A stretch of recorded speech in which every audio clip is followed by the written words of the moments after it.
হ্যাঁ হ্যাঁ হ্যাঁ, দেখলাম তো। হ্যাঁ, আরে বাবা কি সুন্দর পাখিটা ডেকে যাচ্ছে। আমাদের বিকেলবেলার আড্ডা। আজকে মোদি এসেছিল সকালে, সে সম্পর্কেই কিছু বলছে। বিশাল ভিড় ছিল। এই দাদা কি গেছিল? ও মা, দাদা গেছিল নাকি? এই রকেটটা দেখো।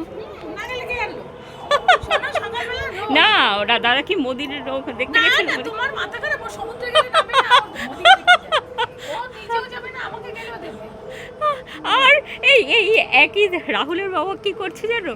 পুরীতে গেছি অনেক বছর আগে, সেটা মা ছিল, মা রাহুল মাম্পি অনেক ছোট। আচ্ছা, সে পুরীর সমুদ্রের মধ্যে সে রাহুলের বা মাম্পির জামা কাপড় মানে ধুচ্ছে সেখানটা বসে, মানে আচ্ছা, আর এই কপাল রে, এটা তো হোটেলের কুকিও করা যায়। হ্যাঁ, সেখানে বসে সে জামা কাপড় কাচ্ছে।